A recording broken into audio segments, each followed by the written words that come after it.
લોકસભા ચૂંટણી દરમિયાન અકોટા વિધાનસભા વિસ્તારમાં ફરજ બજાવતા સ્ટાફને ચૂંટણી કામગીરીની તાલીમ આપવામાં આવી હતી। લોકસભા ચૂંટણીઓની જાહેરાત બાદ તંત્ર દ્વારા તમામ સ્તરે તૈયારીઓ કરવામાં આવી રહી છે।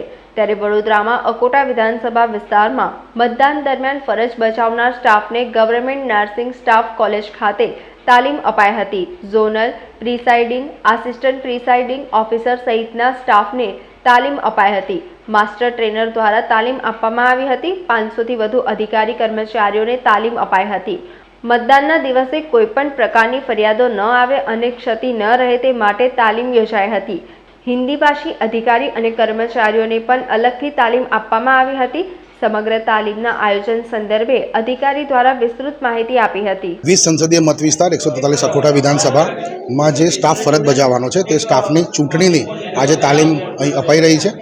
આ તાલીમની પ્રોસેસમાં presiding officer, assistant presiding officer અને પોલિંગ ઓફિસર ફરજ બજાવતા હોય છે।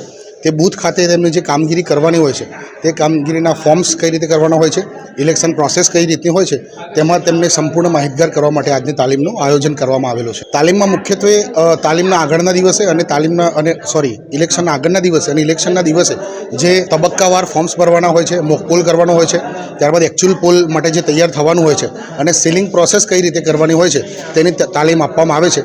તેની સાથે સાથે ઈવીએમ મશીન કઈ રીતે ઓપરેટ કરવાનું છે, તેનું જોડાણ કઈ રીતે કરવાનું છે, તેનું સીલિંગ કઈ રીતે કરવાનું છે તેની તાલીમ પણ તેમને હેન્ડ્સ ઓન તાલીમ ઈવીએમ ટ્રેનર દ્વારા આપવામાં આવે છે। આ તાલીમ 2 દિવસ ચાલવાની છે। આ 2 દિવસમાં 2600 જેટલા સ્ટાફને અમે અલગ અલગ તબક્કામાં તાલીમ આપવાના છીએ। તેની અંદર polling officer, assistant polling officer અને પ્રિસાઇડિંગ ઓફિસરની તાલીમ અમે આપવાના છીએ। ટોટલ 2200 સ્ટાફને તાલીમ આપવામાં આવશે। ધવલ પટેલ, ટ્રેનર, 143 અકોટા વિધાનસભા। સમાચારોના સતત અપડેટ મેળવવા માટે લોકમત ન્યૂઝને યુટ્યુબ ઉપર સબસ્ક્રાઇબ કરો, બેલ આઇકોન દબાવો અને અમારી સાથે જોડાયેલ રહો ફેસબુક, ઇન્સ્ટાગ્રામ અને ટ્વિટર ઉપર।